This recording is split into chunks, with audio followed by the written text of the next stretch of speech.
Are you ready to take action to attain the lifestyle of your dreams? It's a great way to make a lot of money fast. The Clever Investor Show. Hey, what's going on, Clever Investors? Welcome back to the Clever Investor Show. We are on the road, baby. We are here in hot Miami. And today I got a very special guest, somebody that's actually moved the needle in my personal business. I would say top 3 out of everybody I've ever met.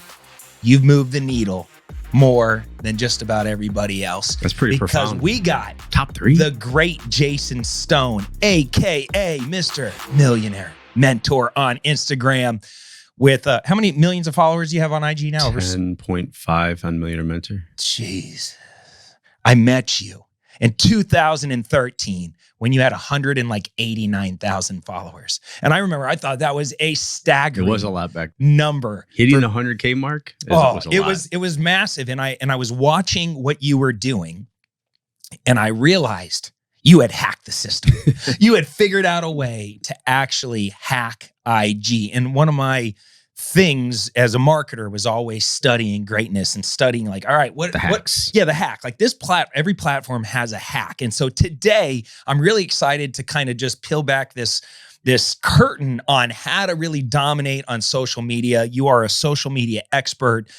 You're also run some physical businesses. You know, when you have Treadstone Performance Engineering. Yeah, so you modify cars and make them super fast. That's it. Make them loud and it was fast. like a hobby of mine that turned into a business, passion turned business. So it was a good thing. Yeah, well, I still have it to this day. Yeah, it's crazy. You're still, most small business owners never make it past a few years, and it's been forever now since I've known you.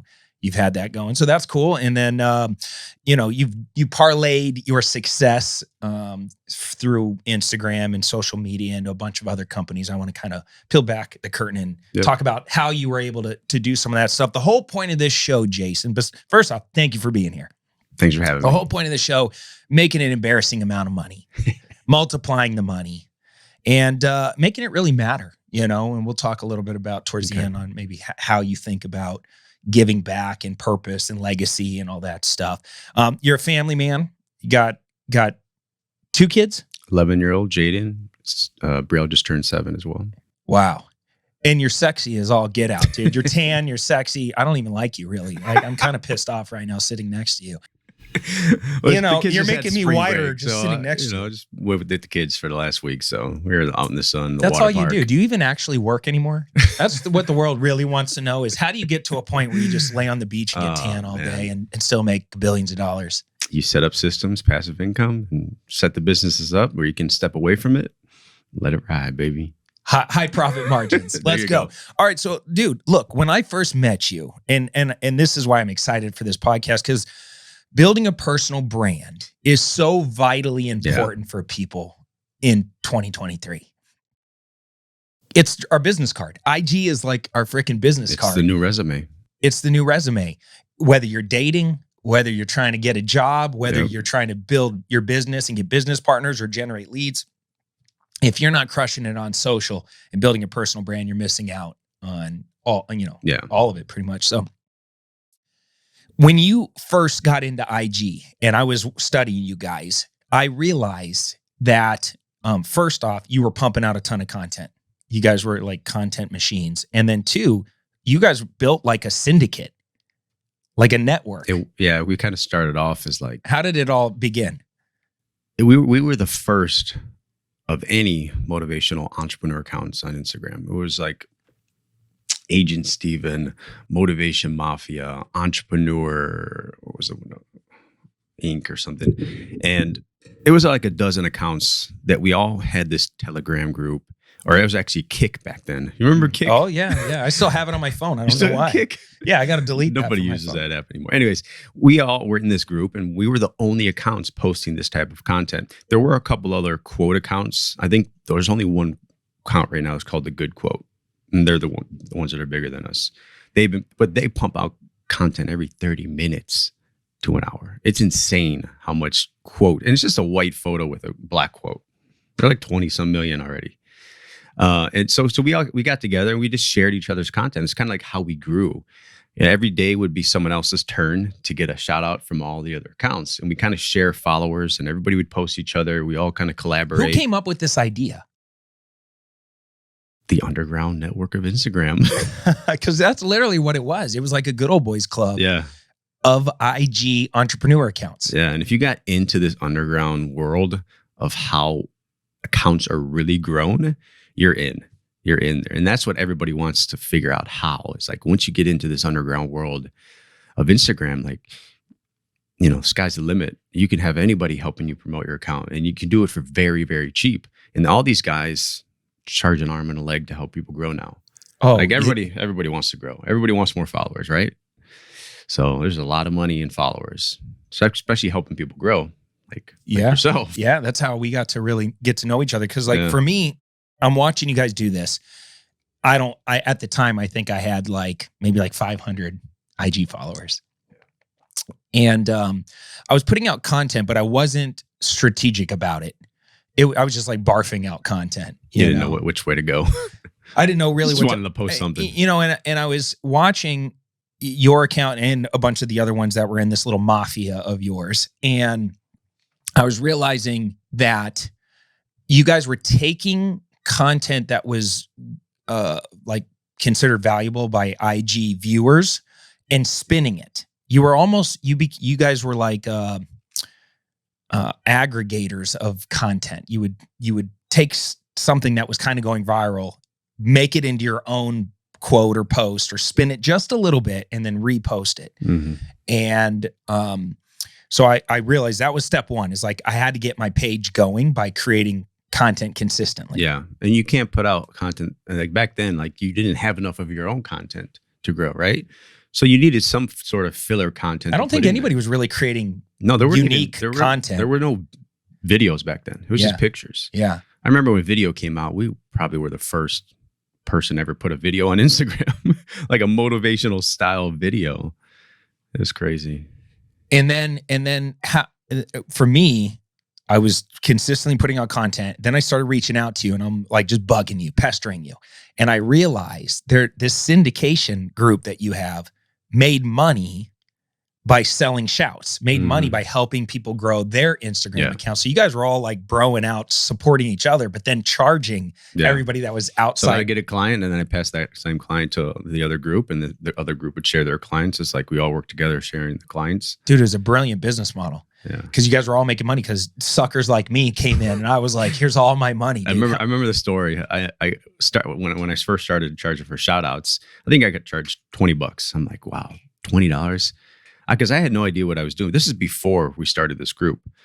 And someone asked me to pay them to shout them out. I'm like, what do you mean you're going to pay me? Like, I was just posting the post to grow followers, to start maybe my own business. Because I knew if I had eyeballs, if I had attention, I could point that attention to wherever I wanted. If I wanted to start this business, I have 100,000 people that I can now let them know about my new business. And then when someone asked me to shout them out, I'm like, wow, this is a whole new business model. Light bulb went off my head. Bing. Yep. And fast forward a little bit, I'm charging maybe $50. I created this cool little price list, had all the different types of shout outs on it. Cody asked me how much, what I sent him the price list. He's like, I want the entire price list, 10 of everything. I want it all. I'm like, I remember I was standing in my office in the second story of my house in Cutler Bay, looking out the window and just like, oh my gosh, this is like 10 grand he's about to spend with me. I'm like the easiest money I've ever made in my life. Yeah. It's crazy. So I was your first super big client. Big client, yeah. You were the first one. I like being the first big sucker that gives you all my money to blow up. But look, I saw what you saw. And I didn't have the end with the Good Old Boys Club. I wasn't putting in hours and hours creating content, building relationships like you did. And so I respected it. I was like, look, I kind of looked at it like growing a personal brand was no different than any other form of advertising. I spend money on Facebook. I spend money on YouTube. Mm-hmm. Let's spend money on building my account organically. And now here's the thing. I want everybody to really pay attention that is listening to this podcast, because we are an investing type podcast, but like I make an insane amount of money by growing my Instagram, by growing my social media, by doing this podcast. and getting these eyeballs, building these relationships so I can pull people off of social into my businesses, into my world. Maybe we're going to end up doing a real estate deal someday. Maybe you're going to be a private lender for me someday. Maybe you're going to be one of my students and you're going to learn from me someday. So there is a monetization component on the backside. I understood it. And I'm like, man, I got to spend money. This IG thing isn't going anywhere. I got to grow my account.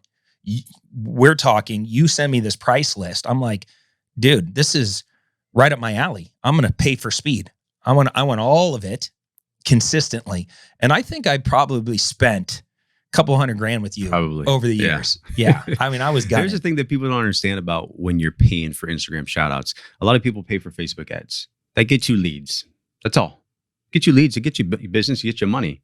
But with Instagram, it gets you people to want to know, like, and trust you through your content, because a lot of people aren't going to pay you just because you're running Facebook ads. They don't know you. They don't know who you are. They want to get to know you. You need to show them content like 7 different forms, 7 different ways, and maybe take a month for someone before they buy from you. So that Facebook ad that you just paid for might be a dead lead. They watch your video, they click away. But if you had an Instagram account, if you could run Facebook ads and you run Instagram ads to grow your Instagram, it's like twofold. You're getting people to follow you, slowly know, like, and trust you, and eventually buy from you. And you're getting the clout of having a lot of followers. So it's like, I tell people, if you're running Facebook ads, you have to allocate some money to Instagram shoutouts and grow your personal brand. Because with Facebook ads, you're not growing your personal brand. And that was what I was getting at, is as I was spending money, we were doing it the right way. There's other ways to grow your account that are completely the wrong way, with dead followers and fake followers and bots and all this stuff. And I even struggled with the giveaways, because it was like, hey, you're really not wanting to follow my page. You really don't want to consume my content. Maybe I'll win you over, but it's a bigger hurdle for me. Yeah. What I loved about what we were doing is it forced me to create content, my content, that I then give to you to post on your page. Exactly. And at the time, if you have 3, I think by the time I really started spending a lot of money with you, you're probably a couple 100,000 followers. And Instagram used to show it to all your followers back then. The good old days. Oh man, jeez. Dude, the engagement was crazy. And so I would send you money. I would send you my content, and you would say, okay, Cody, I'm going to post you from this time to this time. And it was like an ad.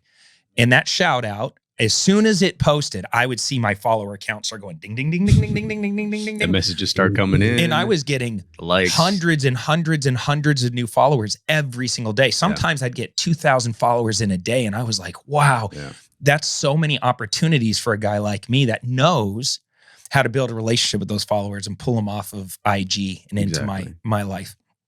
And if you look at my IG growth, and I think this is important for people to know, I spent probably, to grow to 1 million followers, I think I spent maybe $500K, $400K over time. To get the quality followers, you're gonna pay 50 cents for a quality follower. Like you mentioned the giveaways. Like we dabbled, we tested it. I ran some giveaways to, I entered in all these stupid giveaways, and the only thing it did was kill my engagement. Yes. Kill it. Because a lot of people don't know this, but when you're entering these giveaways, 90% of the followers, they don't come from the influencer or the celebrity that's actually doing the giveaway. Kim Kardashian does this giveaway. You think they're going to grow your account 50,000 followers? No, it doesn't happen. It will never happen. It can't happen. It's impossible. So they have to fill these followers. And this is the secret that nobody knows about. And all these giveaway people are probably going to be like, oh, Jason, shut the fuck up. but look, people need to know. 90% of the 70, 80, 90% come from these filler bots or these sub giveaways that are promising an arm and a leg and never deliver, or they're coming from a panel, most likely coming from a panel where it's the people never even hit the follow button. That's the problem. You don't know. What does that mean? I've never even heard of this. Come on, hit me with the juicy stuff, Jay. So have you ever signed up to an app and given your password away? Any app, follow for unfollow. Yeah, maybe. You sign up for maybe later.com. That's a big one. They don't share your data. But there's tons of apps that people sign up for that can share your data. Once you give them the password, it creates a token for your account. And this token and this data can be shared. and you might be agreeing to permissions and terms that you don't know of when you give that password away. And now they have access to your account and they can make you follow anybody. You ever follow somebody? You're like, how did I follow this person? How did I follow this person? All the time. God, it came from an app. So that's the number one rule is never give your password to third-party apps. I think I did this one time very early on, probably in 2013, 2014, for some unfollow app or something, or something like Even that. if you change your password, they still have access. It's Got crazy.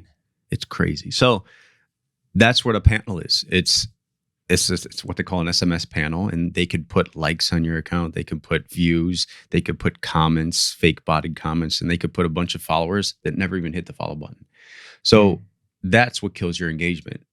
For everybody out there that's ever done a celeb giveaway, I'm sure you saw your engagement go down. Yeah, I did it much later on. I was already over 1 million followers, but I was like, yeah, let me try one of these. As soon as the fake bots started hitting my account, I called the guy who sold me that I was fucking livid. I was like, what is this bullshit? Get me out of this giveaway now. And I'm telling you, ever since then, my account's never been the same. So here's what happens. Like Instagram shows a picture to 5% of your audience. And it's going to show it to the most engaged part of your audience first. All right, if that gets traction, it shows it to the next 5%. All right, then that next 5%, if they're not as engaged, all right, maybe it's going up. They're engaged.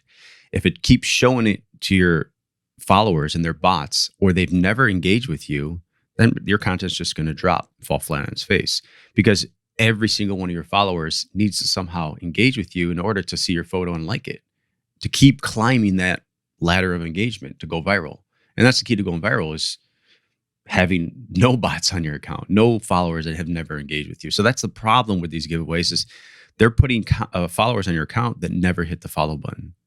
And they're and then half of them are there for the wrong reasons. They're there to win something. And then those followers that maybe hit the follow button to win something, they're gonna 60, 70% of them are gonna leave once they start seeing your content. I'm gonna follow this guy. I'm 6 years old, I'm 10 years old, 13 years old, or a guy from India, or a guy from Yugoslavia doesn't even speak your language, or Russian followers. They're gonna unfollow. So I don't recommend giveaways to anybody anymore, ever.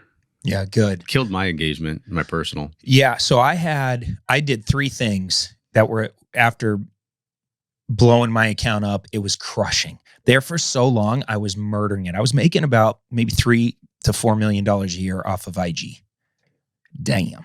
Well, I'm a pro at pulling people off of IG. Yeah. Well, it's like, look, Instagram gave us tools, right? First, they came out with the wall posts, and they allowed videos, and then they allowed a bio link, and then they created stories and lives and all this stuff. So I just maximized all those pieces to pull, to build a relationship with people that were watching me and pull them into my world.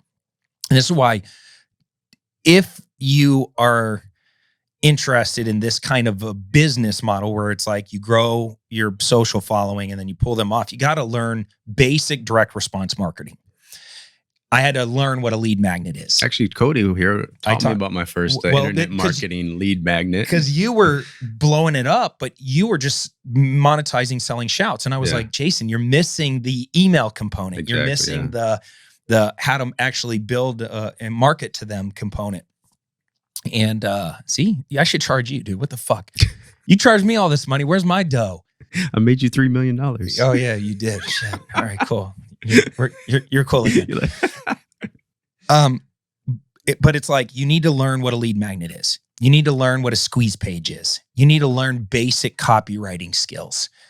And on the back end of that, you need to learn how to build an email list and build a relationship with that email list. I think I grew after what I learned from Cody, I think I grew my email list to like 600,000 in the beginning days of Instagram, where there was before the algorithm, where I could just push people to everybody see my photo. They'll click the link in bio, and like 30, 40,000 people would like a post, a video, come off Instagram, click my link, go into a lead magnet. It would come, like, I built that list maybe in like a year. Yeah, it was cool to watch you do it. It was insane. I knew you could. I mean, your page was the hottest kind of motivational entrepreneur page in the game. So, and then I went into affiliate marketing from that list and made millions. Dude, where's my cut, thank you, bro? Where's my cut? But look, the story you guys don't know about. And I'm glad we're talking about this, because look, once I understood, I'm going to create and it's now easier than ever with Oh yeah, GPT, love that tool. GTP, Chat GPT, whatever it is. I wrote a book on how to flip houses with little to no money down. I created a simple squeeze page that just said free book, had my picture on it. You could still see it at fliphousesbook.com if you want an example of it. I still see you post it every now and then. Every once in a while I throw it up there, but I started giving away that ebook. That ebook was connected. My funnel was real simple. It was spend money on shouts. Every day I would go to you, I would go to everybody you connected me with. And I realized that very early on, there was like 200 theme pages. Yeah. Video themes, funny themes, food pages, Viral scary movie meme, pages, viral pages, quote pages, you name it. Every niche had a page. And these pages were all ran by besides you, they were all ran by young kids. And these young kids were in high school. And they're making millions. And they making more than all their teachers in their entire school combined, because they had a page with 2 million followers or 1 million followers, and they would charge $100, $120, $150, $40, whatever it was. I'd get there in their bio would be their mosquito just keeps flying around. He likes you, bro. He likes you. Jason's being attacked by a little tiny gnat right now. Bro, it's right now I'm just thinking it's just like sitting on my shoulder. See, he smells success. You must smell too successful. That's the problem. So these pages would be ran by these kids, and in their bio was their kick. And I would reach out to them on Kick and say, yo, how much for a shout? They'd give me their little price list. I negotiate. Yeah, then I would send them my content. I'd PayPal them the money, and I would tell them post at 9 a.m. and post it all day long. Yeah. Quick little tip is 12 p.m. Eastern is the best time to post around the world. Oh, all right. That's a juicy tip. Yeah. 12 p.m. Eastern Standard Time. Yep. That's when we post our most viral content. Okay. So lunchtime Eastern. Pretty much. Okay, cool. That's good to know. I guess I could just go back into the data in IG and see where the peak times are. You'll see a peak time at 12 to 1. Yeah. Okay, so I would pay for these shouts, and then I would pay like 10 pages for shouts. All my shouts would hit. I'd see my followers start spiking and coming in. I would make sure that my next content was fucking great, because I wanted them to stick, right? Because they're being told, hey, go over and check out my friend's account. They would come to my page. I'd post a bunch of good content. They would stick. And then once or twice a day, I would say, hey guys, here's free ebook. Call to action. Right? It would be a post, maybe click the link in my bio, or it'd be swipe up, whatever was going on back then. Yeah. And they would come off to download this free ebook. Excuse me. And then it would say, congratulations, your ebook will be in your email inbox in the next 10 to 15 minutes. In the meantime, you earned this very important language. You earned a free training class on how to flip house. So the book was How to Flip Houses with Little to No Money Down. You earned a free webinar training class with Cody. So you tease him with the book, but you put him into a video first? I put him into a webinar. Wow. That was a free webinar. It lasted about an hour, that taught you the basics of flipping houses with little to no money down. Download the ebook, read it first, and in the ebook were links to the webinar. You just flip the script on them. Forget the ebook. You're watching this first, because that converts better, right? Yeah. Think about this. Some people are visual learners. Yeah. Some people want to read, and some people did both. But a lot of people, when the psychology of, I earned a free training class.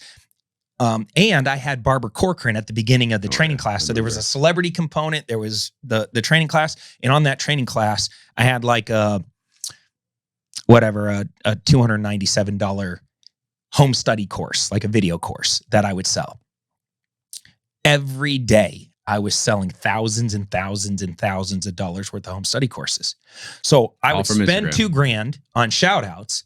I'd make $6,000 from the webinar that was connected to it. It was all happening instantaneously. I gave out about 95,000 ebooks and was making about $3 million a year. Yeah, it was amazing. Do you still have this funnel in place now? Yeah, it doesn't work as well because, look, with any offer, it fatigues over time. And I'm not paying for shoutouts right now. If I was still paying for shoutouts, I think some form of that funnel would do really well. Internet marketing has changed a little since then. people don't have hours to sit around and watch webinars and all that stuff. A lot of people want to go fast. Back in the day, like everybody was buying courses online. It's so much harder to sell courses now. It's different. It's definitely different. But if they are trusting you and they devalue your content. Yeah. And that's why you need followers, for them to get to know and like and trust you. So what's working right now on IG? Like, you know, like if I wanted to scale, it's much harder to scale now than it used to be. You said a stat earlier, it probably costs about 50 cents for a really good quality follower. If I came to you right now, I'm listening to this, I'm like, dude, I'm reaching out to Jason Stone right now. Like, I get the light bulb went off. I get the model. What would you recommend that they do in today's environment? Same thing we've always done is shoutouts. I mean, actually, can I like plug my new website? Yeah, hit it. No, come on, man. We can give you a Cody Sperber discount. Mention Cody. Anyways, we've never done outbound marketing. Everything has come to us. DMs, email, Telegram. We finally just launched profileagency.com, where we're offering our services at a more professional level, at a higher level, and we're actually doing outbound marketing. So you can just go to the website, profileagency.com, check out the prices for shoutouts. And then there's also campaign growth, where now we're guaranteeing the amount of followers that you gain from these shoutouts.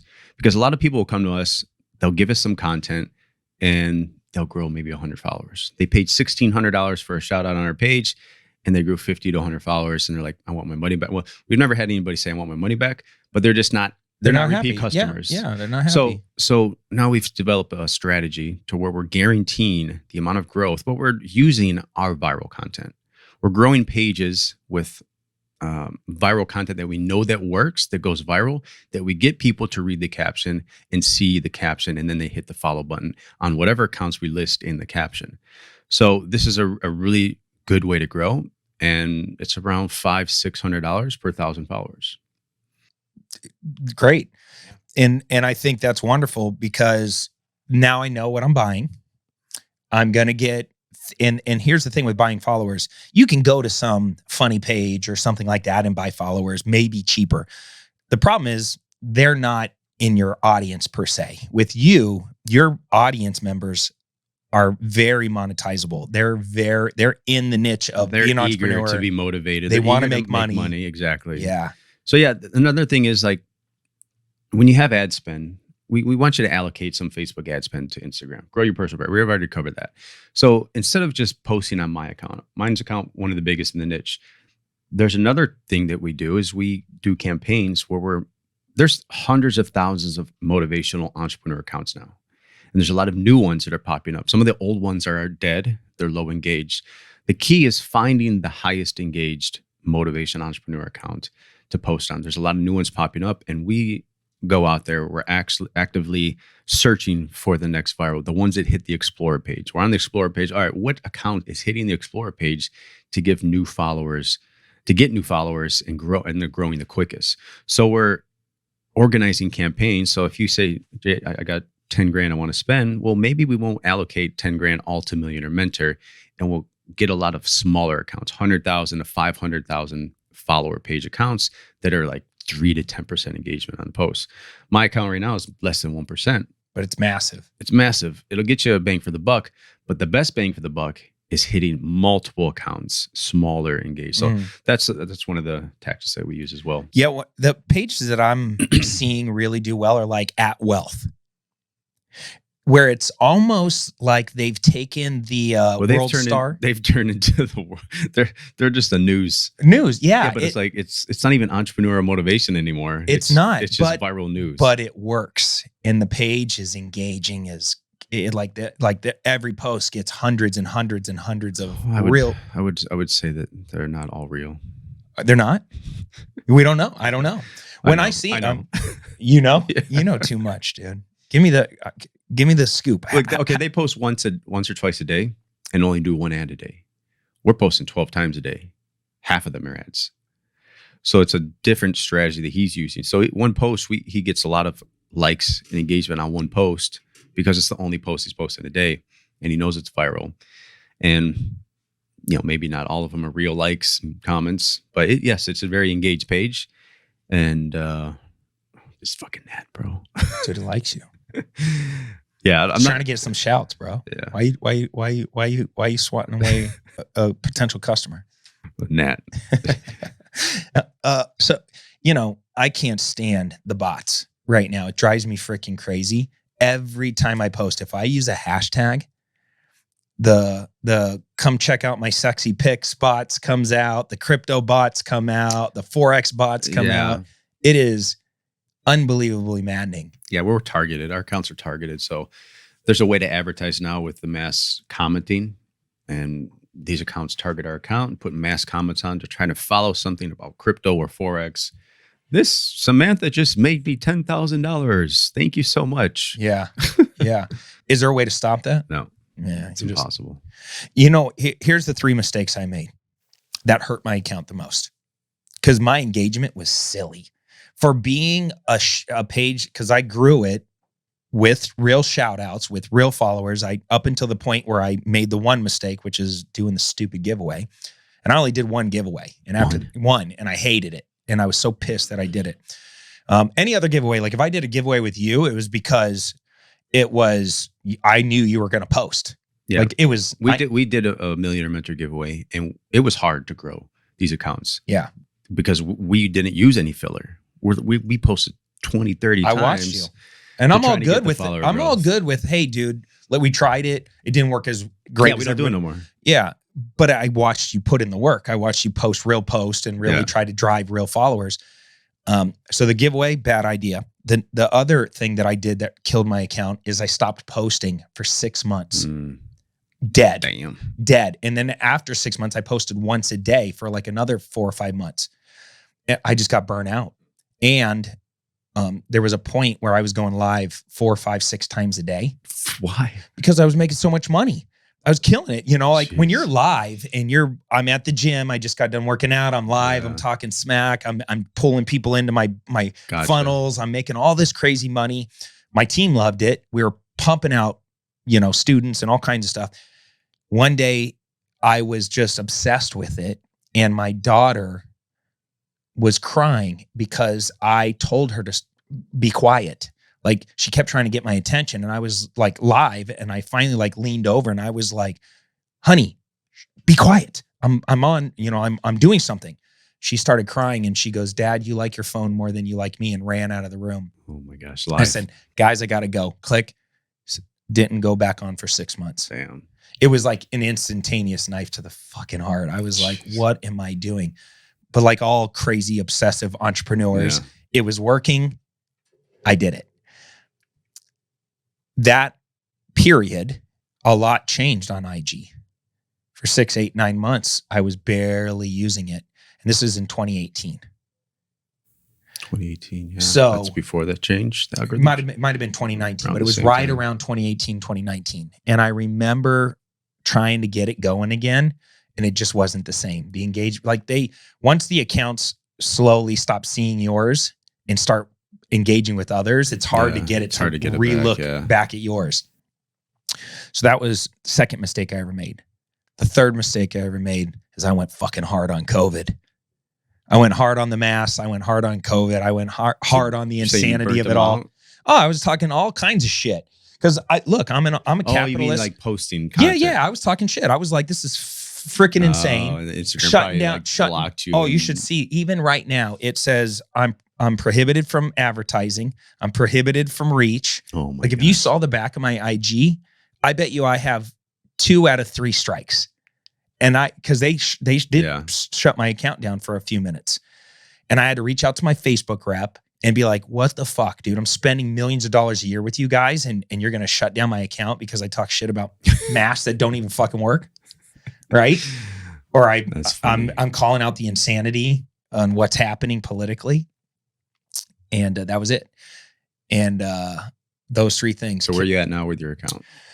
I don't know. You'd have to do an audit of my account, bro. Like, Are you still posting? I post a lot more now than I ever have.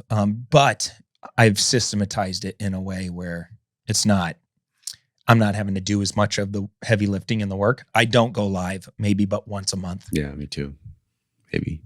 Yeah, you probably should. I probably should more. I was going to say, your page is pretty lit, dude. You should definitely go live a lot more. Yeah. I'm not really promoting as hard as I was. Yeah, I don't do any more affiliate marketing either. Yeah. You're too rich for that It's shit, time to man. build your own businesses. I learn what I learned through other businesses because I promoted just about every offer under the sun. In fact, I was the first person on Instagram to promote an affiliate offer in our niche. I don't think there's anything going on back then. So I made a lot of money doing that, but that definitely fizzled out because everybody's doing it now and everybody's got their own stuff going on, their own courses, softwares, and it's crazy. What's the biggest benefit from being one of the largest pages on IG? Like meeting cool people, making tons of money. Like how much money in total do you think you made from IG? 12 or 20 at least. I don't know. That's a big gap, dude. Which one is it? I said over 20 Over million. 20. I thought you said 12 or 20. No. Over 20. Damn. $20, dude. That's great. That's a big income. 20,000. No. 20 billion. Billion. What was the question? What's like the biggest benefit? You put in all this work. I think the biggest benefit is just getting besides $20 million. Getting into places I normally wouldn't get into because like, who am I? But I have this cool account. People respect you for it. So I'm like, I get invited to these cool networking events, cool business meetups, these masterminds that normally would cost me a lot of money to get in. People just invite me in the door for free. All I got to do is maybe, hey, what's up? I'm over here. Cody's mastermind, Dean's mastermind. Just getting in cool mastermind. Just a little shout out, a little the little networking content. I think is the best part about it. Okay. Getting to meet cool people. Would you ever sell your account? I don't think so. Is there a dollar amount? If I wanted to buy your account right now, what do you think? Make me an offer. Ooh, what would that be? You're at what, 10 million? 10 million. Damn, 1%. You got to pump those numbers up, Jay. You want a big number. You got to get back up to 2-3%. No. Shit, I don't know. What would EBIT? What would a multiple be? What do you bring in per year? 3 million? 3 million? 2 million? Couple $1 million a year? What would you multiply that by? 5? 10? I mean, the only thing that's scary about something like that is if IG ever shut down your page. That would really fucking suck. Have you ever been like warned or crossed any IG we got some strikes. Yeah? Yeah. For what? Just prohibited content. Like they got pissed because you posted somebody else's Yeah, I mean, I content could or look something. through my phone. It shows the video that was prohibited. I can't remember what it was. Maybe it was weird. It was almost like, why? Why is this prohibited? Yeah. Yeah, I don't know. Okay. Well, yeah, I don't know. Maybe I think you could probably get like maybe $8 million. Yeah, 8 to 10. Yeah. I mean, to grow an IG page and sell it for $10 million. That'd be crazy. But would I do it? That's the question. I don't think you would. Not now. Yeah, no. I mean, it's just going to keep growing. It grows 5,000 followers a day, like clockwork, organically. All right. So let's say I don't have money for shouts. Give me some advice. Is it just put out an insane amount of valuable content? So if you don't have money to grow, you could either try to get into these little underground network, which is hard as a personal brand trying to grow. You're not going to do that. So the only really thing you can do is put out quality content. And what's popping right now? Is it still Reels? No, it's carousel posts. We're back to carousel. Yeah. It's 5 to 10 slides of content that people have to swipe through to read. So no longer are long form captions where people aren't reading captions no more. They're reading the caption in the picture. Shit. So you got a long caption, put it in convert that into 10 pictures. Do you have any apps or anything that you would recommend? I got some. If you. I use Video Leap to create cool videos. We don't use apps to create content anymore. It's all Photoshop. So yeah, but we're talking to cheap motherfuckers that don't have shit. Okay, Fonto is the first app I've ever used. Yep, love Fonto. Phonto. That's and then they have a sister app that's Vaunt, which is their video version of Fonto. Yeah, I like Video Leap the best though. What is it? Video Leap. Video Leap. Yeah. All right. You can create tons of cool videos with that. I also would recommend checking out InShot, INSHOT. Do collages and all kinds of stuff with InShot. And you got to have some reposter app. where you can swipe content from other people's pages? Yeah, there's an app you can download if you want to download anybody's content. This is a kind of a secret app. Now, can you download? Here's what I've been trying to figure out. Can you download a private page's content? If you have the link to it, yeah, because if you can go on your computer, can you see it a private page? You can't see their content. No. So like right now, like let's say I'm following you and your page is private, but I can see it because I'm a follower. Like you've accepted me. Yeah. If I grab the link to your post and I pull it into like Repost Plus or Reposter, it shows a warning message saying that this content's not available. Called Snap Insta. Snap Insta. You could download anybody's stories or anybody's feed post. Yeah. That's cool. All right. So we got some post swiping apps that we recommended. You recommended Fonto. I threw out Vaunt and InShot. I think so. The reason why you download somebody's content is to repurpose it and kind of, if you know it. But here's one of the secrets that we used to use to grow is, if you know a post has gone viral already, why not post it again? Because it's going to help you grow. So also, if you see other pages posting viral content, you can grab one of their highest performing posts. And we used to have a computer program to do this, to analyze accounts and pick we call this the unicorn post. This is something Founder Magazine. Yeah. He was in our group way back then. Yeah. And this is something he uses. We always use this term unicorn. You can find the unicorn posts of everybody's account and take their top post and just use that on your account. You're going to explode.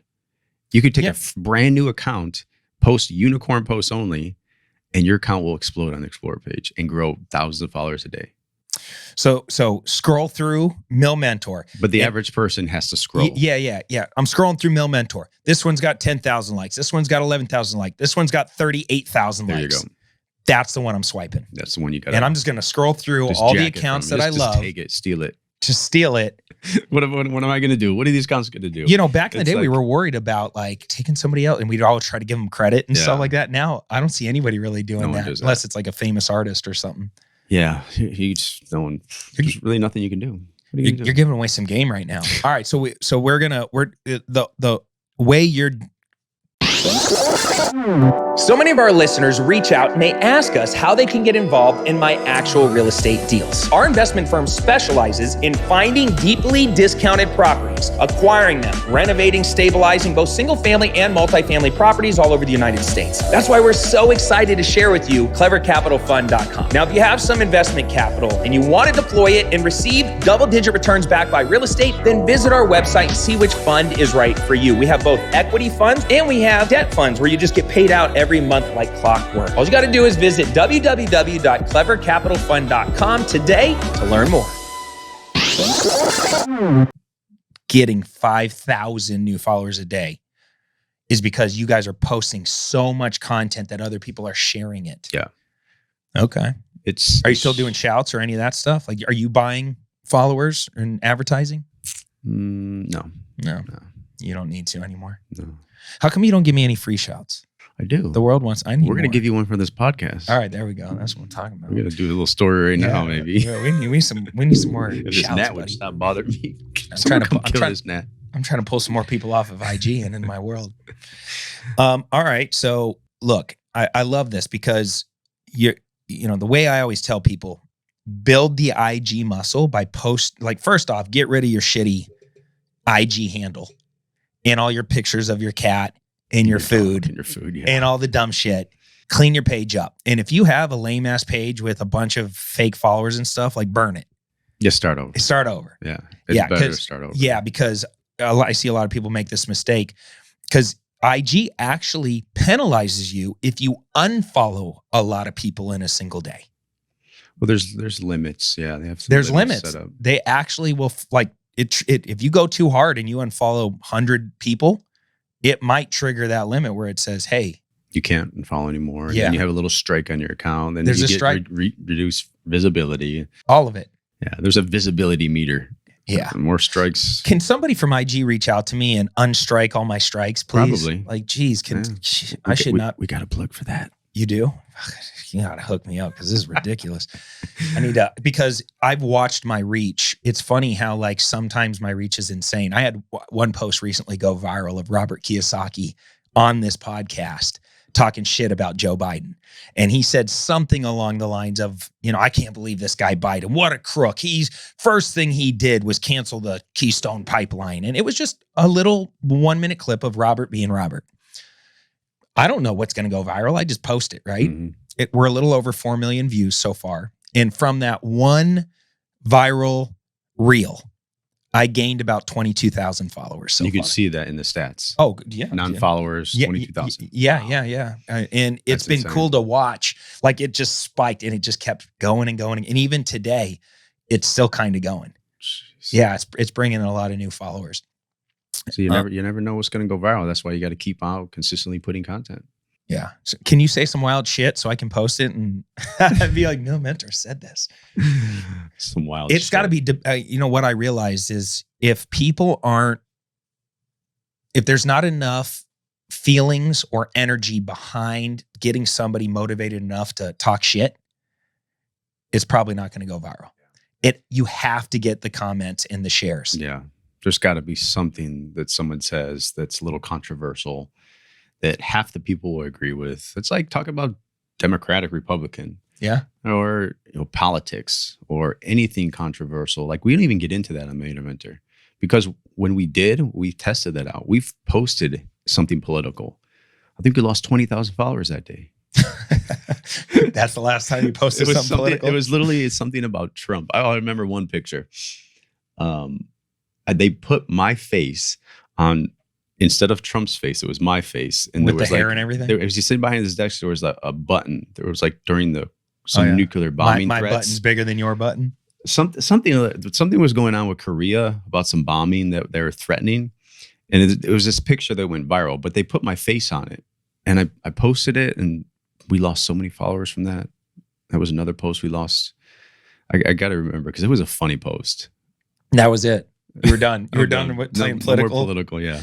Well, I mean, your page is so niche. I understand why. It's just, what's the point? Dan Fleischman is adamant about staying away from religion and politics when it comes to social media. Yep, he's correct. I'm an idiot. I just lean right in on both of those. We're talking about COVID. Yeah, I'm like, whatever I'm feeling, I'm talking shit. And it's funny too because I get people who even today, I got a guy who basically let me know he was unfollowing me. You know how they do that? Like, I'm unfollowing you. You're a fucking piece of shit. And I'm like, you're in the comments like, go fuck yourself. Well, and I just, I kill him with kindness. Okay. I like, you're kind about it. Oh, I'm always like over the top. I give them little kissy faces and send them eggplant emojis. I miss you. Come back. Don't leave me.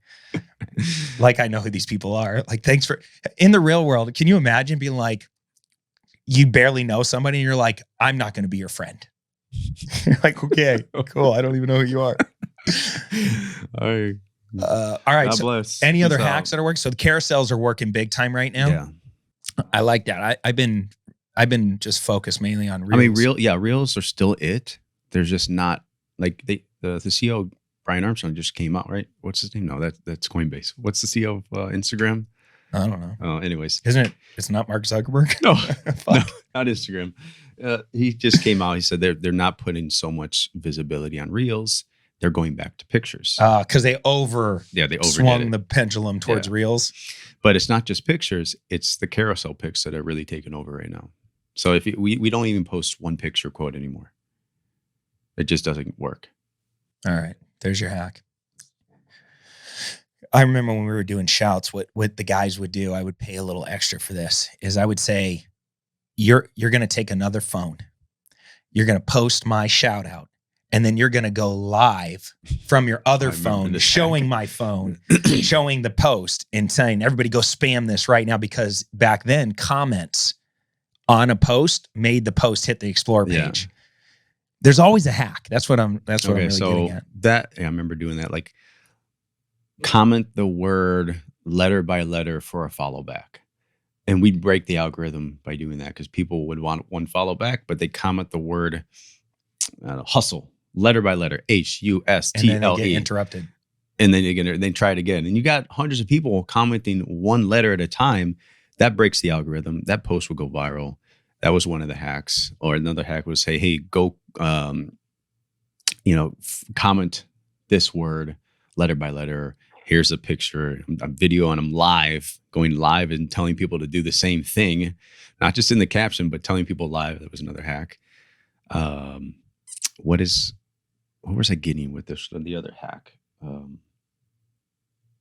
forgot where I was going. There's always a hack. And it's funny how it like runs its course for a little while, and then all these IG guys smash it, and then it stops working. All right. So now you've made billions of dollars from Instagram. And where are you putting all your money? Like, you've started a lot of other businesses. You've invested tons into crypto. You still doing crypto? I own 0 crypto right now. Oh, all right. Good for you. What about you? I had a bunch. I converted it all to Ethereum and Bitcoin from all these other random ass coins.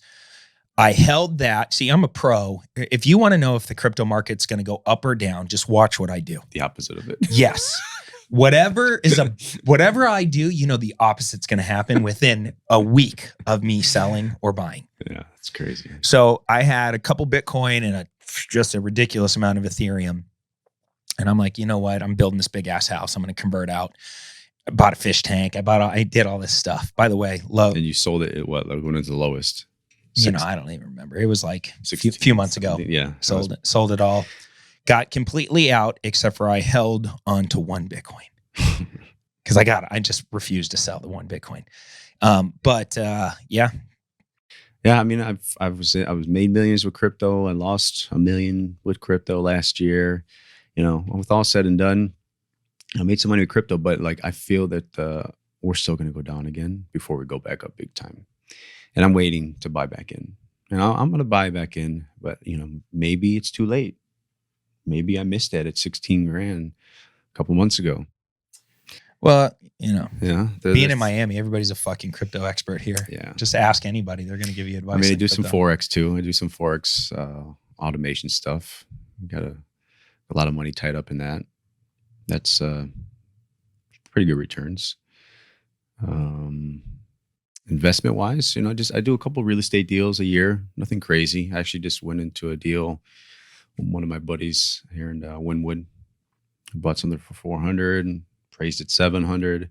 We're gonna rent it out. And I don't really do that many deals. At least 1 or 2 a year. Yeah, you own some rental property and stuff. You did for a while. Yeah, my warehouse is Treadstone. I own those. Got $2 million in equity in those, and I bought them for $150,000 15 years ago, maybe. Damn, that's always nice. That's crazy. We got to get you into some of our big apartment deals. I think your money would feel real nice and warm and cozy in investing in some. Yeah, but what kind of returns? No, I mean 1%. A year? No, I'm just kidding. A month. Yeah, a day. A month. A second. Give me 1% a month. Yeah, I'm down. Yeah, no. Look, every deal's a little different. We're just really pushing into the apartment business. We're going to build our first apartment building here coming up. We made an offer on a parcel of land, brought in a partner. He was actually on our podcast. His name is Jerome Maldonado. Did you ever meet Jerome? I've heard of it, but good dude. If you guys are listening to this, haven't listened to that episode, go check it out. He is a expert real estate investor and builder. And this is why we're partnering with him, because whenever you do multifamily, you can't just like roll into any bank. Even with my experience and my credibility and my cash, I couldn't just roll into a bank and be like, hey, will you give me a loan to go build this 225 unit apartment building? They're going to say, what experience do you have building apartments? Like, cool, single family. But even if I own an apartment building, 80 unit apartment building, you're still going to say, you need a sponsor. You want to build. Well, yeah, you need a sponsor. You need a sponsor. You need somebody with more credibility for us to feel comfortable that the project will get completed.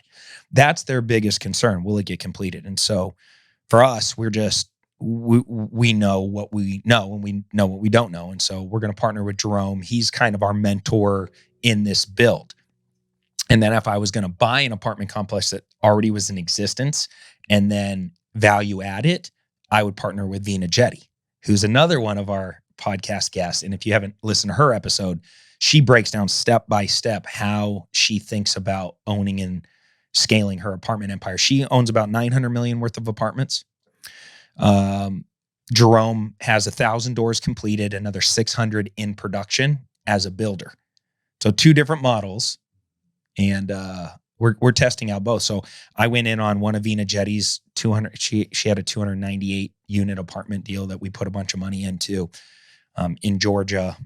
I bought an 81 unit, and now we're going to build our first from the ground up with Jerome. I'm kind of done with the single family game. It's too risky right now. We're still doing it. You still like the duplexes and the fourplexes. No, I love anything that's multiple doors. Yeah. I love Airbnbs. Love Airbnbs. We're killing it on the Airbnb. I just got a report yesterday that every single one of my Airbnbs is at capacity right now. Yeah. And some of our properties, like my house in Vegas, I have a luxury Airbnb in Vegas, 50-yard line of the strip. That one's making like 30 G's a month in pure cash flow right now. Just one property costs me 10, brings in 40. Wow. So I make 30 G's in cash flow. Yeah, I used to run a couple Airbnbs during COVID. It was a bad time during COVID. And we got hit with so many fines. And when we had the Cutler Bay house, the Palmetto Bay house, that was a house we started Airbnb for a couple of years. And then COVID hit, and people, Airbnb went up. Everybody wanted a house. Everybody wanted to move out of the city into these houses. So we were killing it. But then the city ordinances came out, and they're like all the parties. We actually had 4 rap videos shot there. Actually, no, 2 or 3 rap videos shot there. It was crazy. And they slapped you around? Yeah, just for years, just fine after fine after fine. After a while, I was like, this isn't worth it. I sold the house. That was, the first mistake I ever made in my life was buying that house all cash. We made a lot of money Airbnb. The second mistake I ever made was selling it too soon because I lost $1 million, and because the house value just shot up. If I would have waited a couple more years to sell it. Bro, you want to hear a great story? This is Cody Sperber at his finest. It's 2019. I am watching what's happening over in China. I'm 99% sure that the world's about to shut down because a fucking tent goes up in China and they put a hospital in a tent, shut down the entire city. I said, no flipping way China is going to shut down a city. Like, they're the most gangsters in the world. Like, they do whatever the hell they want. Why would they shut down the entire city? How is it that bad? I think about it and I'm like, dude, in 2008, when the mortgage meltdown happened, I made a fortune. I'm going to time this perfectly and I'm going to crush it. I go to dinner with, at the time, my mother-in-law and Shannon and the kids, and we're all sitting there at dinner. And out of nowhere, I just look up and say, I'm selling everything. And they went, what are you talking about? I said, I'm selling the commercial buildings. I'm selling all the houses. I'm selling my Lambo, my Porsche, my Roll. I'm selling everything. I'm out. Why? I thought I was timing the market perfectly. Because I saw my crystal ball said, if China's going to shut down, the rest of the world's going to shut down. And when it does, real estate's going to crash. It's going to be the most spectacular crash in human history. I'm going to be cash heavy, and I'm going to buy up everything, and I'm going to make hundreds of millions of dollars. I list my commercial building, sell it. I still made like, whatever, 900 grand on the building. All my real estate sold. My personal residence sold. Damn. Cars sold. Everything. This was gone. what year? 2019. 19. I was, at the time, the cost of being Cody Sperber was probably 80 G's a month. Yeah, I'm around 50. It was, huh? I'm around 50. It was it's a lot, dude. And cost of living is crazy. It was just so much. I dropped it to about 7. 7? Mm-hmm. How the? That Dude, didn't cost, I had nothing. I had nothing. What dinner. Can't even afford dinner. No. We moved into a little rental property. Oh my gosh. I was never happier, dude. I was so happy. It So felt you're sitting like on boatloads cash. I had insane amount of cash. Well, you're renting. You went moving to a little rental. Little tiny rental. What? And the rental backed a main street and sited a main street. Like, what I happened didn't to the even big care. house in Arizona? Sold it all. Sold everything. Where are you at now? a big ass house in Arizona. Like, no. Like, don't get me wrong. I missed this phase. The story ended pretty nice, but like, look, I sold it all, and it was like I was released from luxury prison for the first time since I built the prison. Did you ever tell this story? I don't know, probably not. From the first time since I built everything, I felt free. It was the most freeing feeling because we allow our significant other or just what you see on Instagram, and you want these nice things. You want to ball out. You want to have nice things. But then you wake up and you have them and you're suffocating because you can't get out. It's not easy to get out from these things. And the fact that I sold it all was just that my wife was pissed. Her mother-in-law looked at me and said, "You're a fucking idiot." Oh my gosh. Everybody was telling me I'm wrong. There's no way America's shutting down. And I did it anyway. And I looked at Shannon at the time. I said, you have to trust me. This works. We'll never, ever, ever have to work again in our lives. Like I'm going to turn millions and millions of dollars in cash into $100+ million. Like it's game time. I sell everything. We move, we simplify. I'm happy as can be. And all of the fucking real estate went up. Oh, it went up. Everything went up. Oh, fuck. I thought it was going to crash and the whole fucking ecosystem spazzed. And because I didn't think about the one thing, which is supply and demand, I didn't understand. My prediction came true. Moved out of the city and wanted. Well, think about family. Looking back now, it makes sense. But in the moment, I was anticipating, okay, the world shuts down, people stop working, the economy crashes, people sell their shit, everything plummets. Yeah. I didn't understand. Demand was going up, but all we did was shut off supply, which caused the prices to skyrocket. And because people were moving out of the city, moving to the suburbs, and nobody wanted to move, that was the main catalyst. Was stabilized. Like older people, they were like not even leaving their houses. There was no inventory. And so I'm on the sidelines with all this cash. Well, there's inventory in condo buildings, right? At the time, I was just pissed because it was like, damn it. I know. It's so when I sold my house too. I timed it wrong. I lost $1 million just by not waiting 2 years. My commercial building went up by over another $1 million. All of my personal residence went up by $1 million. All of the things I sold, my Lambo, I took $100,000 loss on this. And the luxury prices on cars went up. And the fucking car went up by 50, 60 G's. Gee, I lost $100,000 on it. I paid $350 for the car. I think I sold it for $300. Now they're selling for $400. All of a sudden, I was so fucking pissed. But I was also happy because I was out of prison and I bought luxury back in. prison. Yeah, I bought back in over the next year. I bought back in and did really well. Right, really well. Like made up all the lost ground. But if I would have, if I would have timed that right, and this is the thing with investing, you never know. Yeah, you don't know what's going to go up or down. You never want to be. You would the guy. think that everything would plummet, recession, but maybe the recession isn't happened yet. Oh, it's about to happen. I think so too. Oh, it's about to happen. Yeah, yeah. So here's my challenge though. I bought back in. We started building like crazy because there's now a supply imbalance. We're providing a great product.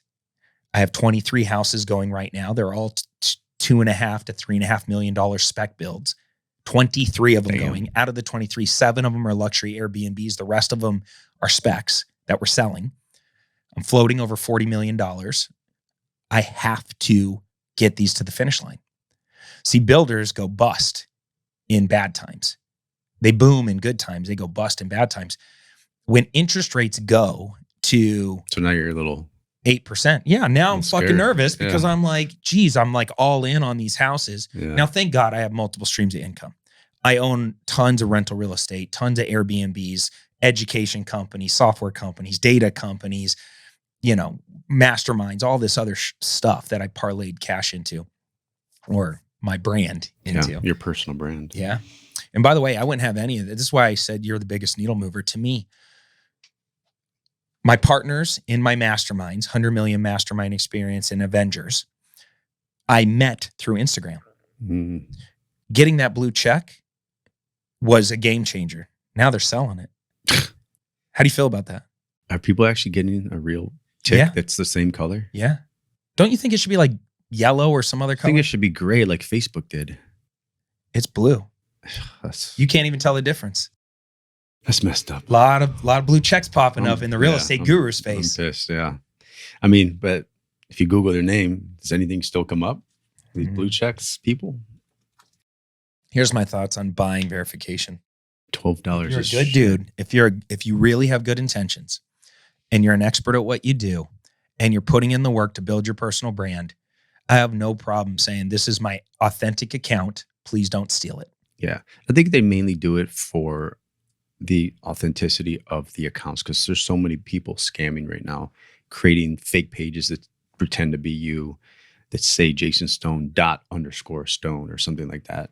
And then they're scamming other people. Have you had this experience where you reach out to Instagram, say this is a fake account, and then they review it and say, Yeah. Sorry, we're not going to take that account down? I don't know if they ever take it down because it's hard to check. But when I report accounts, 99% of the time they're going down if it's a copy of me. Yeah, I've had it happen a handful of times where they tell me no. And I'm like, That's they're weird. scamming Bitcoin Yeah. out of people pretending they're me. I'm verified. So, did you get an email? Because I never get anything. No, what it is when you log into your IG where it says your account's been updated, your review has been updated, and you click on it and it says, based on our reviews, this account doesn't violate our terms of service. Wow. That's it. Yeah. And you're like, and it recommends for you to block them. And you're like, I'm gonna no, dipshit. Like, what automated broken system is this? for real. But anyways, yeah, I timed it wrong. And Well, you're sailing now. on the other end of that, Just got to bring it all to the finish line. is if once, this is why I'm moving to multifamily, there's a huge shortage of affordable housing. There's still an imbalance of supply and demand. The problem that we're seeing out there right now is when interest rates go from 3% to 8%, the middle class and poor people cannot afford housing. It's a dramatic difference per month on what you can afford. And unfortunately, you get less people buying houses, more people renting, and better for us. you would think, but you know, it's market by market, but you know, prices shot up so drastically and rents shot up so drastically. Especially in Miami, doubled. It's crazy. And people can't afford rents. Yeah. So now what's happening is the opposite is happening. Prices are lowering and rents are starting to lower. Not in every city, but like in Arizona, lots of places rents are starting to go down a little bit because landlords aren't getting their places filled fast enough. So they're lowering their prices. It's almost like a double barrel crash or a double barrel indication that bad things are happening. Just look at when you understand what the average American that makes, let's call it 65 grand a year, they're only bringing home after taxes, paying 25% taxes, like $3,500 a month. Yeah. If your rent or your mortgage is $1,500, $2,000, you're kind of surviving. The second your mortgage or rent goes to $2,700, $2,500, because take a mortgage, a $2,000 mortgage is much different than a $3,500 mortgage. Well, if you take 4% interest rates versus 8% interest rates, it'll swing like that. Jeez. And if you have no after-tax income left over because you paid all in a house, you're not going to buy that house. Yeah. So right away, it doesn't pencil anymore. So they move to rentals. And I remember when it was cheaper to rent than get a mortgage. It's crazy. yeah, Now it's definitely close. a renter's game. Yeah, it's close. I don't know. Where do you think things are going? Think the economy is going to crash? I don't think it's gonna crash, but like it's hard to tell. I want it to because I'm stacking cash to buy, but we don't want it to. It's like a double-edged sword. You don't want people to get hurt, but you want deals. Yeah, I want to be able to buy. I want to buy my thing is I messed up when we moved to the 1000 Museum. It's the most luxurious building in all of Miami. We rented we were one of the first people to move in there. We got really good rental rates and stayed there for 2 years. Our landlord's like, hey, we're selling. We got to move out. There was nothing available in that building. We had to move out. It sucked. I plan on moving back and I want to move back, but I want to buy. I messed up. One of the biggest mistakes, another big mistake is not buying at the 1000 Museum. I could have bought for $5 million. They're worth $8-9 now. I'm so mad. And it's like, that's our goal. That's our goal. Is get back to that building. And I want the prices to drop. I want the luxury market in Miami to drop so I can go buy. So now you're living like a bum in a $3 million building, $3 million house. It's God, life is rough for you. Yeah, it's a nice little Brickell townhouse. So it's actually a house in Brickell.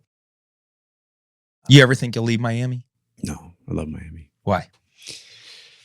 Just it's like a very nice, compact, cool city vibe, sun, palm trees, always warm. I grew up in Ohio, snow 5 months out of the year, cold.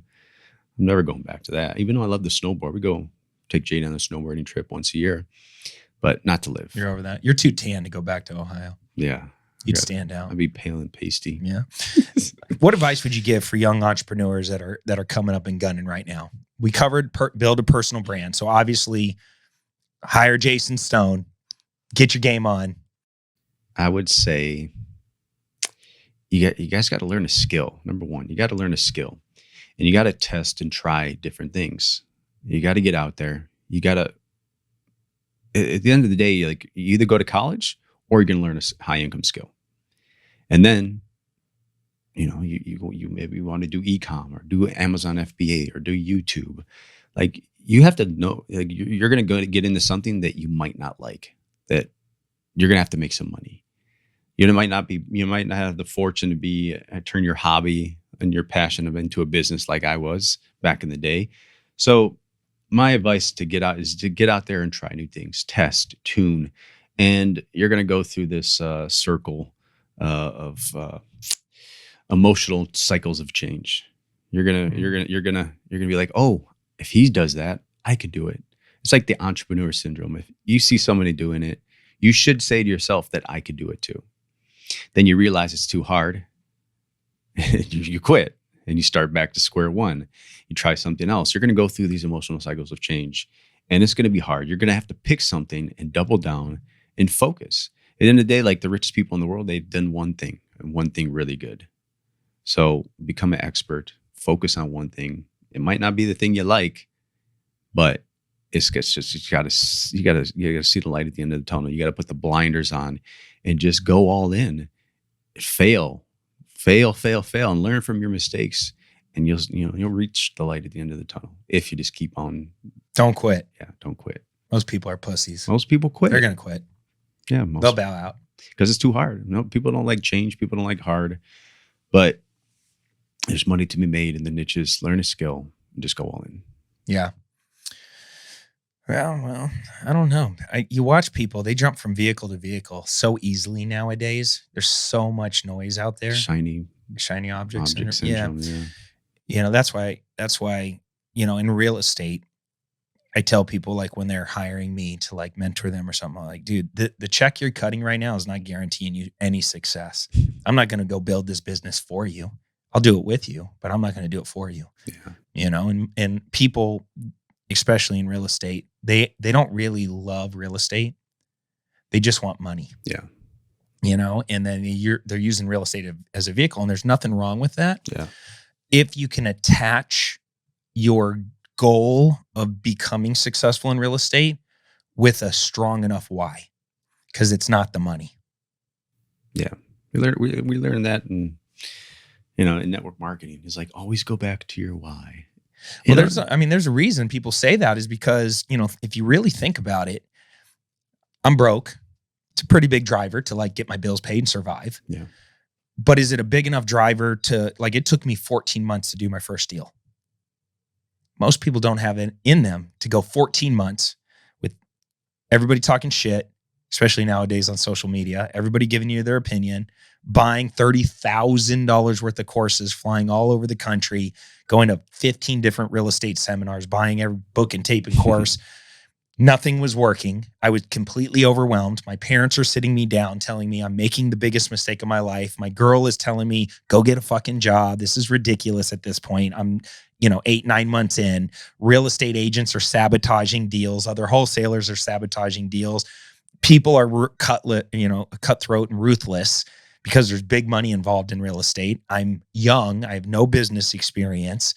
I don't have any resources.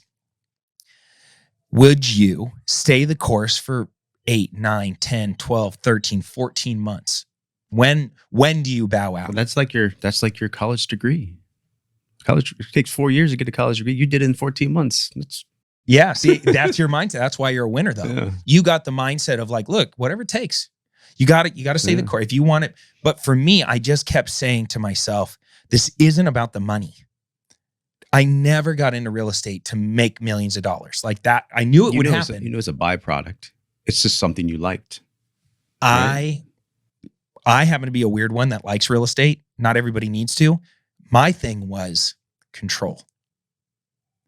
I would do anything to be a successful entrepreneur and control my time. Yeah. I hated the thought and idea of working for somebody else for the rest of my life. Well, I have an aha moment during my college years when I had to go to college. I didn't have to go to college. Well, I did. My parents were like, what do you want to do? You're going to college. Mechanical engineering. Okay, boom, go. There was the third year I had to do a co-op job in school, and actually instead of going classes, I drove to a job. And I remember having this big baggy suit on, ugly. I look at pictures now, I'm like, oh my gosh, the suit was like 2 sizes too big, these big suit pants. And I go and work in an office, but I had to drive 45 minutes in the rat race downtown every day, sitting there, driving, rush hour traffic, on the way back, wasting an hour and a half of my life every day with my cassette player. Not even CDs yet. Anyways, that was the time I was like, there's got to be a better way. I do not want to get a job when I get out of college. This just sucks.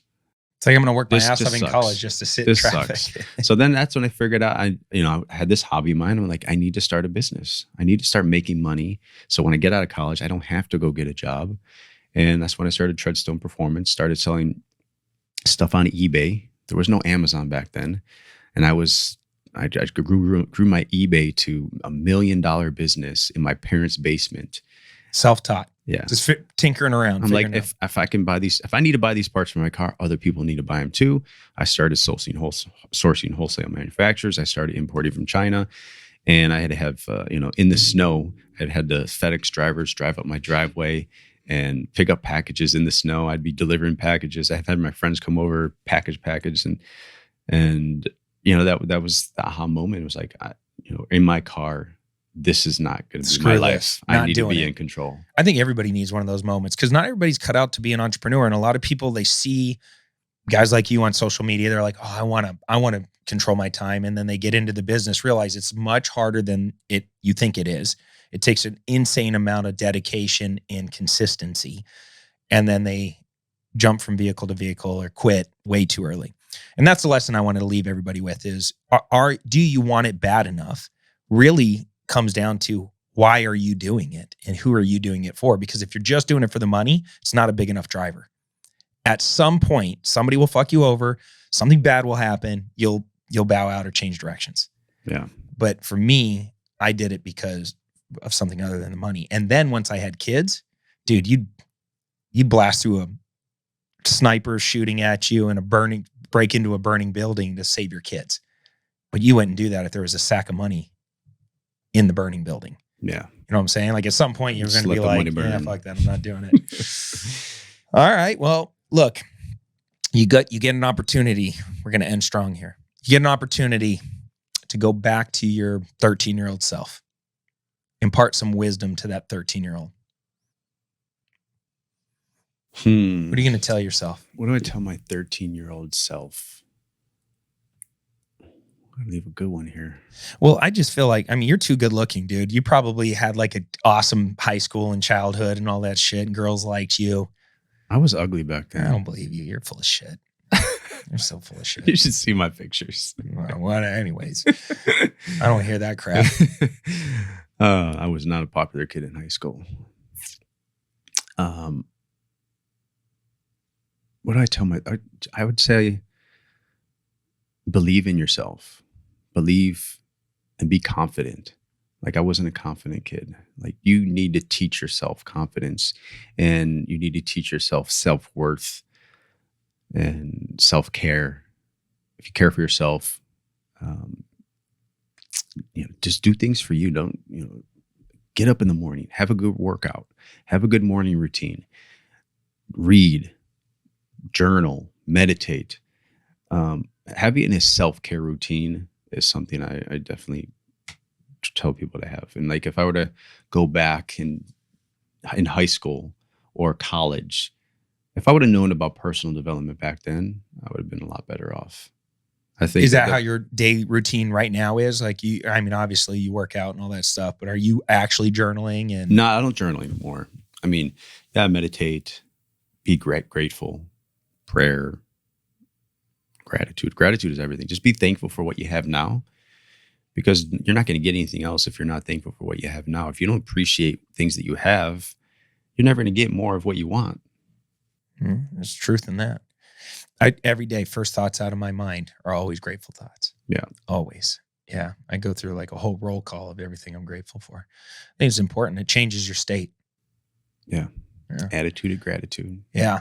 And think big, guys. People think too small. You got to start thinking big.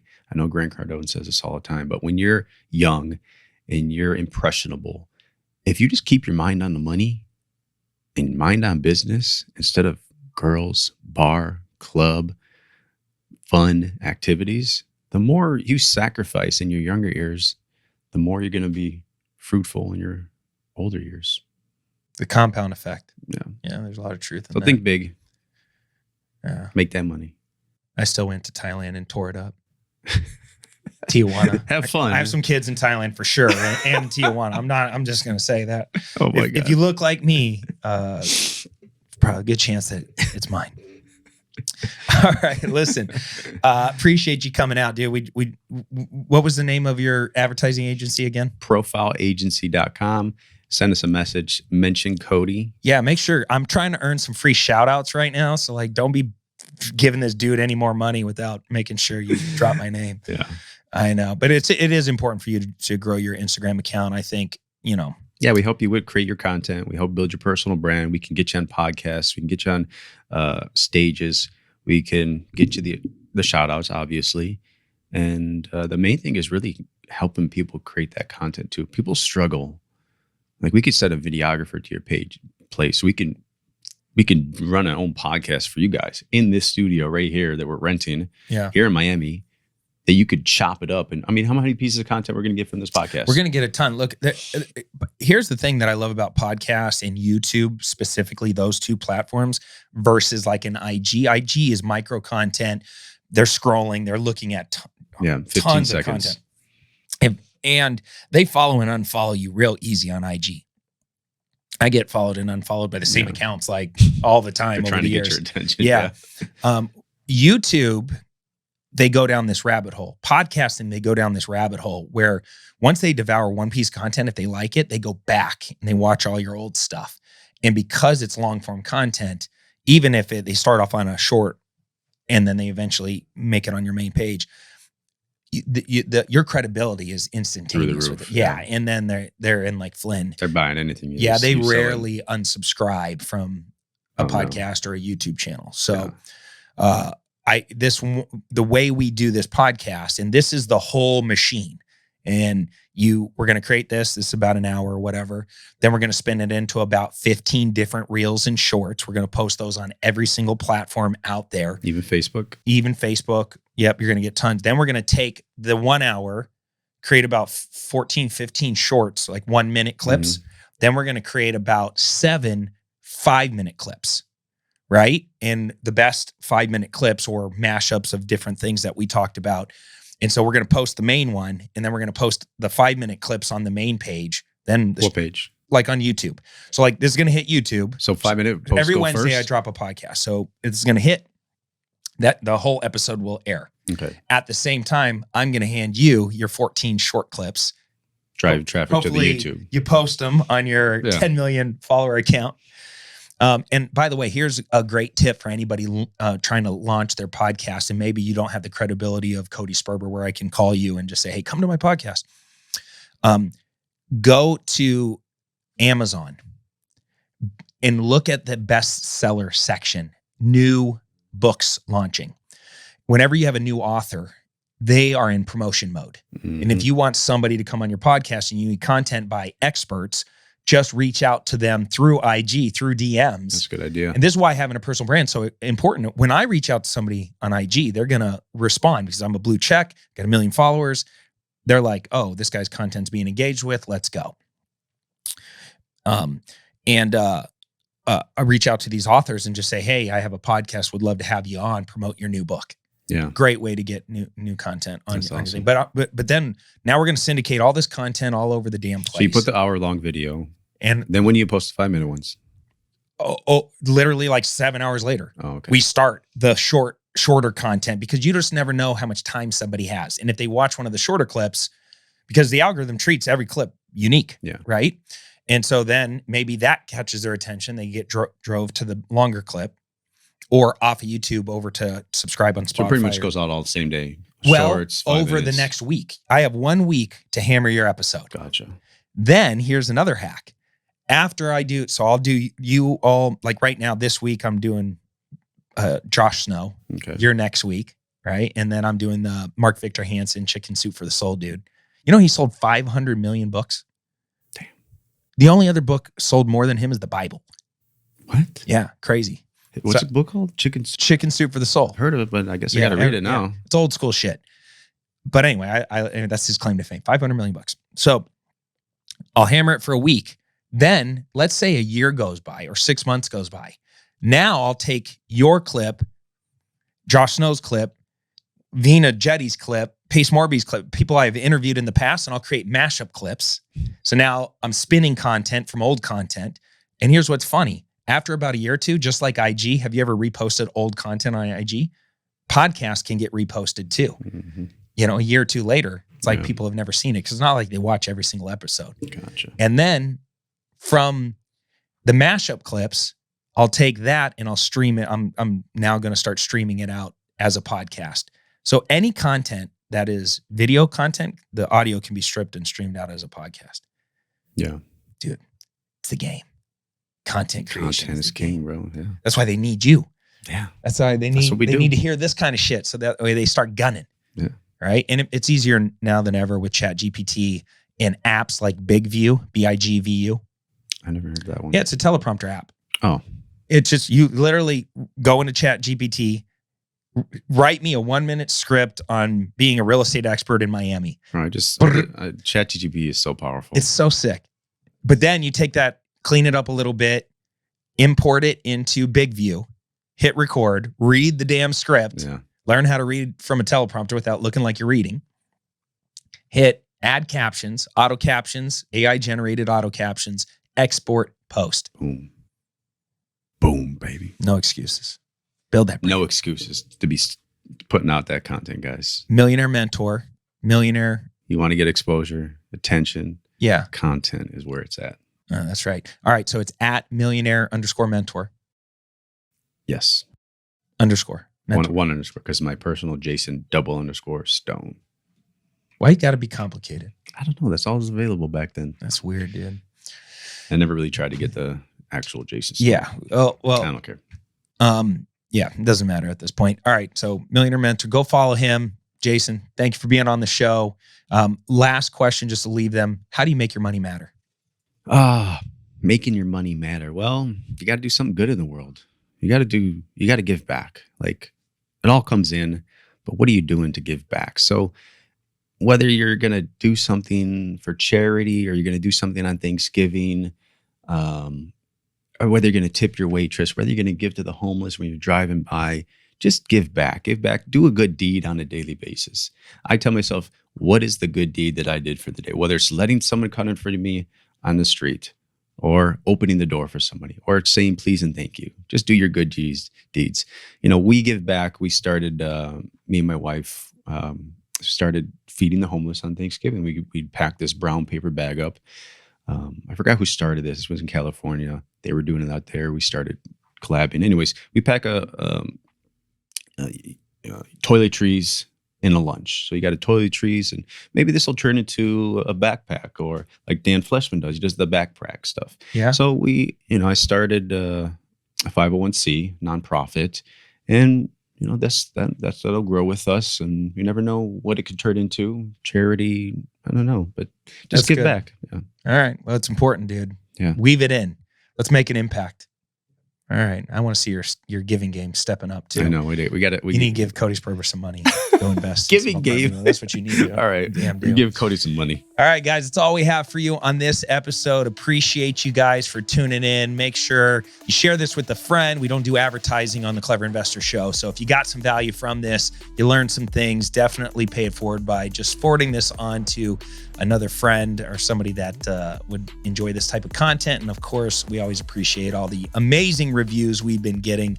We're getting a ton of 5-star reviews, Jason. I need to see you out there. I'll leave you a review. Yeah, come on, leave me a review, bro. Give me a review. I should be leaving you a review. You're a badass. And yeah, that's all we have for you on this one. Until next time, we're out of here. Take care. Comb your hair. Peace. Hey, thanks for being a subscriber of the Clever Investor Show. As a thank you gift, we wanted to give you something that we know is going to help you get started as a creative real estate investor. It's our Real Estate Success Kit, and it's completely free. Just go to www.reisuccesskit.com to customize your kit, but essentially it's a collection of 15 training tools designed to help you get results quickly as a creative real estate investor. From systems to lead generation to finding cash buyers to creative ways to close deals and get paid. Your free REI Success Kit is just a few clicks away. Once again, the website's www.reisuccesskit.com.